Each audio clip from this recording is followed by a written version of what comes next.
Next நேயர்களுக்கு என்னோட அன்பான வணக்கங்கள். இன்னைக்கு நட்சத்திர பலன்கள் குறித்து தான் பேச போறோம். அதை நம்ம கூட ஷேர் பண்ணிக்கிறதுக்காக ஜோதிட சிறுவன்மணி டாக்டர் தீபா அருளாளன் அவர்கள் இணைஞ்சிருக்காங்க. வாங்க நிகழ்ச்சிக்குள்ள போகலாம். வணக்கம் மேம். வணக்கம். எப்படி மேம் இருக்கீங்க? நல்லா இருக்கேம்மா, நீங்க நல்லா இருக்கீங்க? நல்லா இருக்கேன் மேம். மேம், இப்போ சிம்ம ராசி பூரம் நட்சத்திரம் பத்தி பேச போறோம். அவங்களுக்கு எப்படி மேம் இருக்கு தமிழ் புத்தாண்டு? பொதுவாக இந்த பூரமே வந்து பார்த்தீங்கன்னா நட்சத்திராதிபதி யாருன்னா சுக்கிர பகவான். சிம்மத்திலயும் ரொம்ப கிளுகிளுன்னு இருக்கணும் அப்படின்னு ஆசைப்படுறவங்க யாரு அப்படின்னா இந்த பூரம். ஆமா, நீட்டா இருக்கணும், டீசெண்டா இருக்கணும், ரொமான்டிக்கா இருக்கணும், நல்ல வந்து உலகத்துல இருக்க எல்லா இன்பங்களையும் அனுபவிக்கணும் அப்படின்லாம் ஆசைப்படுவாங்க. ஏன்னா நட்சத்திராதிபன் சுக்கிரன் அப்படின்றதுனால அவங்களுக்கு வந்து எவ்வளோ ஒர்க் லோடு இருக்கு. ஒரு பெரிய போஸ்ட்ல இருந்தாலும் கண்டிப்பா வாரத்தில் ஒரு நாள் நான் வெளில போயிடுவேன். நான் வந்து அவுட்டிங் போகணும், ஃபேமிலியோட என்ஜாய் பண்ணும். அந்த என்ஜாய் பண்ணுன்ற எண்ணம் மேலோங்கும். ஆட்டோமேட்டிக்கா உங்களுக்கு இருக்கும்ன்றீங்க? ஆமா, இருக்கும். பொதுவாகவே அந்த கேளிக்கைகள்ல நாட்டம் அப்படின்றது இருக்கும். இதுதான் வந்து சுக்கிரன். ஓகேங்களா? அப்ப சிம்மத்திலையும் இந்த மாதிரி ரொம்ப ஆசைப்படக்கூடியவங்க யாரு அப்படின்னா இந்த பூர நட்சத்திரம். இவங்களுக்கு எப்படி இருக்கு அப்படின்னா, இப்படி ஆசைப்பட்டவங்களுக்கும் நிறைய பிரச்சனை இருந்துச்சு. இப்ப சனி பகவான் அஷ்டம சனியா ஆரம்பிச்ச உடனே இப்படி வெளியே போக முடியல, வீட்டில் ஏகப்பட்ட எக்கனாமிக்கலி கொஞ்சம் ப்ராப்ளம் வந்துச்சு, ஹெல்த்தில் ப்ராப்ளம் வந்துச்சு, அஃபிஷியலி ப்ராப்ளம் வந்துச்சு, குடும்பத்தில் இருக்க பிரச்சனைகளால் என்னால் வெளியே போகலாம் அப்படின்னு கூப்பிட முடியல, என்ஜாய் பண்ண கூட முடியல, வெளியே போனாலும் அங்கே போய் சண்டை வருது அப்படின்ற மாதிரி இருந்துச்சுமா. இப்போ அஷ்டமத்து சனியாக இருந்தாலும் 6ஆம் மாதம் வரைக்கும் தான் இவங்களுக்கு இந்த பிரச்சனை எல்லாம். 6ஆம் மாதத்துக்கு மேலே குருனுடைய உச்ச பார்வை சனி மேலே படுறதுனால சனி ஆல்மோஸ்ட் நல்லிஃபை ஆயிட்டார். இது ஒரு பெரிய ப்ளஸ் அப்படின்னு சொல்லலாம். ஆக எவ்வளோ உன் தலைமையில உட்காந்துட்டு உன் அப்படியே தலையை வந்து குத்திட்டே இருந்த சனி பகவான் அமைதியாக போறார். இது ஒரு பெரிய. ஆமா. அதுக்கப்புறம் ராகு 7ஆம் பாவம். இவங்களோட லைஃப் பார்ட்னர் வெளிநாடு போறதுக்கான வழியும் வாய்ப்பும் உண்டு. இவங்க இல்ல லைஃப் பார்ட்னர் வெளிநாடு போறதுக்கான வழியும் வாய்ப்பும் உண்டு. அவங்க ஆல்ரெடி ஒரு கம்பெனியில் ஒர்க் பண்ணுறாங்க அப்படின்னா அவங்க வெளிநாடு போகிறதுக்கான வாய்ப்பு உண்டு. அதே மாதிரி பார்த்தீங்கன்னா இவங்க லைஃப் பார்ட்னர் மூலிமா இவங்களுக்கு இன்கம் அப்படின்றது நிறைய. ஆல்ரெடி ஒர்க் பண்ணுறாங்க அப்படின்னா அவங்களுக்கு ஒரு இன்க்ரிமெண்ட் வரலாம், ப்ரொமோஷன் வரலாம் அப்படி. அதே மாதிரி ஆல்ரெடி வந்து பார்த்தீங்கன்னா லைஃப் பார்ட்னர் ஒரு பிஸ்னஸ் செஞ்சுட்டு இருக்காங்க. இப்போ அவங்களோட பிஸ்னஸ் வந்து இன்னும் டெவலப் ஆகுது. அதனால அவங்க மூலியமா ஆதாயம். இவங்களோட பிஸ்னஸ் பார்ட்னர் இவங்களுக்கு புதுசாக இன்வெஸ்ட் பண்ணுறதுக்கான வழியும் வாய்ப்பும் உண்டு.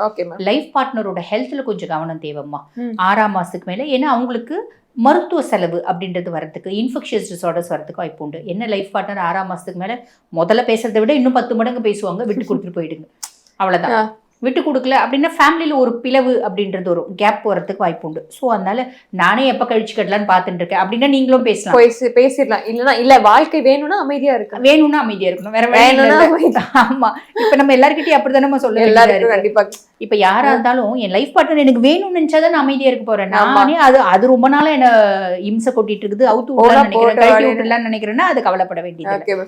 அதே மாதிரி கேத்து 1ஆம் பாவம். பொதுவா இவங்களுக்கு தனிமை கொடுமையா இருக்கும். ஏன்னா இவங்க எல்லாரும் கூட மிங்கிள் பண்ணணும்னு நினைப்பாங்க, கூட்டத்துக்கு தலைவனா இருக்கணும்னு நினைப்பாங்க, அந்த மாதிரிலாம் இருக்கும்.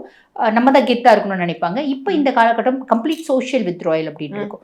எனக்கு வீட்டுக்குள்ள நம்ம ஆடும் செவனேன்னு இருந்தா நல்லா இருக்குது அப்படின்ற மாதிரி தோணும். அது நல்லது அப்படின்னு சொல்லலாம். தன்னைத்தானே சுருக்கி கொள்ளுதல் அப்படின்ற ஒரு எண்ணம் இவங்களுக்கு புரியுதுங்களா. பெருசா யாரு கூடயும் வந்து சோஷியலைஸ் ஆக பிடிக்கல அப்படின்ற விஷயம் இருக்கும். அதே மாதிரி 6ஆம் மாசத்துக்கு மேல 6ஆம் மாசம் வரைக்கும் லாபஸ்தானத்துல குரு பகவான் இருப்பார். செய்யக்கூடிய தொழிலில் நல்ல லாபம் அப்படின்றது கொடுப்பார். இவங்களுக்கே ட்ரெமெண்டஸ் எனர்ஜி இருக்கும், அதுக்கு மேலே புத்திசாலித்தனம் இருக்கும், அதுக்கு மேலே இனிமையாக மற்றவங்க கூட பழகக்கூடிய கெப்பாசிட்டி இருக்கும். ஏன்னா சுக்கிரனோட ராசியில் பிறந்ததுனால 6ஆம் மாதத்துக்கு மேலே குரு பகவான் 12ஆம் பாவம் போகிறதுனால சுப செலவுகள் சுப விரயம் அப்படின்றது நிறைய வருமா. அந்த சுப விரயத்தில் கொஞ்சம் அனலைஸ் பண்ணிட்டு செய்யணும். கண்டிப்பா. ஓகே மேம், இவங்க எந்த மாதிரி கோயிலுக்கு மேம் போகலாம்? இவங்க பொதுவாகவே சிம்மம்மா, நீ சனியினோட கோயில், அதாவது சனியினோட கோயில்னு சொல்ல முடியாது. சனி வந்து சாப விமோச்சனம் அடைஞ்ச கோயில், சனி தோஷ நிவர்த்தி அடைஞ்ச கோயில். அந்த மாதிரி அஷ்டம சனிக்குனே ஒரே ஒரு பரிகார ஸ்தலம் இருக்குமா. அது எது அப்படின்னா அறந்தாங்கி பக்கத்துல இருக்க எட்டியத்தளி. எட்டியத்தளியில இருக்க அகஸ்தீஸ்வரர் போய் ஒரு முறை வழிபாடு பண்ணி ஒரு டைம் போனா கூட போதும் நிறைய நல்லது நடக்கும். கண்டிப்பா கண்டிப்பா. இவ்வளோ நேரம் நம்ம ஒவ்வொரு ராசிக்கும் ஒவ்வொரு நட்சத்திரத்துக்கும் பேஸ் பண்ணி சொன்னோம் இல்லைங்கம்மா. என்ன நம்ம சொன்னாலும் இது வந்து கோச்சார பலன் தான், புரியுதுங்களா. கோச்சார பலன் 100% ஒருத்தவங்களுக்கு ஒர்க் பண்ணுமா அப்படின்னா ஒர்க் பண்ணாதுமா. 50% தான் கோச்சார பலன், மீதி 50% நம்மளோட சுய ஜாதகம். இப்போ நிறைய பேர் என்ன சொல்லுவாங்க, மேடம் நீங்கள்லாம் வந்து ரிஷபம் எக்ஸ்ட்ராடினரியா இருக்குன்னு சொன்னீங்க, எங்களுக்கு ஒண்ணுமே நடக்கலையே அப்படிம்பாங்க. அதாவது ரிஷபம் கோச்சார பிரகாரம் எக்ஸ்ட்ராடினரியா இருக்கு, எல்லா பிளானட்ஸும் சூப்பரா இருக்குமா. ஆனா நிறைய பேர் வந்து பாத்தீங்கன்னா மத்தியம வயசு ரிஷபமா இருந்தா கூட இப்போ வந்து பாத்தீங்கன்னா குரு தசையில இருப்பாங்க. குரு வந்து பாத்தீங்கன்னா ரிஷபத்துக்கு 8 மற்றும் 11 அதிபன். அஷ்டமாதிபதியும் அவன் தான், லாபாதிபதியும் அவன் தான். உன்னை கெடுக்காம உன்னை முன்னேற்றவே மாட்டான், கண்டிப்பா நீ கெடுவ, ஏதோ ஒரு விதத்துல நீ அஃபெக்ட் ஆவ, நீ சஃபர் ஆவ அப்படின்னு சொல்லலாம்.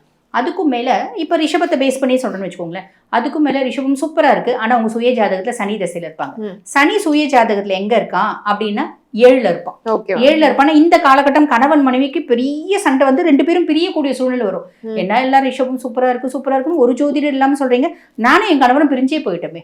நானும் என் கணவருக்கும் நடுவுல வந்து பாத்தீங்கன்னா பெரிய இடைவெளி வந்துருச்சு. பெரிய சொல்றதே நடக்கலையே. இந்த ஜோதிடர்கள் எல்லாம் வாய்க்கு வந்ததுலாம் சொல்றாங்க அப்படின்னு சொல்லுவாங்க. ஆனா அது உண்மை என்னன்னா, ரிஷபம் அப்படின்னா எத்தனையோ கோடி மக்கள் இருக்காங்க ரிஷபராசியில. இப்ப எல்லா ரிஷபத்துக்கும் இது நடக்குமா? சுய ஜாதகமும் ஒண்ணு. சுய ஜாதகத்துல என்ன தசை நடக்குது, தசநாதன் எந்த பாவத்துல இருக்கான், தசநாதன் நல்ல பாவத்துல இருக்கானா. பொதுவாகவே ஜோதிடத்துல ஒரு விதி உண்டு, தசநாதன் செய்யாததை புத்திநாதன் செய்யான், புத்திநாதன் செய்யாததை கோச்சாரன் செய்யான் அப்படிம்பாங்க. அப்ப தசநாதன் அங்க ப்ரையாரிட்டி. தசை என்ன தசை நடக்குது, என்ன அந்தர் தசை நடக்குது, என்ன புத்தி நடக்குது. தசநாதன் சூப்பரா இருந்தா 100% நம்ம சொல்றது நடக்கும். தசநாதன் மட்டமா இருக்கான் அப்படின்னா நம்ம, அதாவது மட்டமா இருக்கான்ற சென்ஸ் நல்ல பொசிஷன்ல இல்ல, அதுக்கும் மேல அவருக்கு வீடு கொடுத்தவரும் நல்லா இல்ல, நட்சத்திர சாரம் வாங்குறவரும் நல்லா இல்ல, அதுக்கும் மேல பாபரோட பார்வையெல்லாம் இருக்கு அப்படின்னா நம்மள வச்சு செய்வான். இந்த நம்ம சொன்னக்கூடிய பலன் வந்து 50% தான் நடக்கும் அப்படின்னு சொல்லலாம். ஸோ சுய ஜாதகம் பிளேஸ் அ மேஜர் பார்ட் அப்படின்றத நம்ம ஞாபகம் வச்சுக்கணுமா. கண்டிப்பா. இவ்வளவு நேரம் பொறுமையா எங்களுக்காக அழகா பதில் சொன்னீங்க. நன்றி மேம். நன்றி.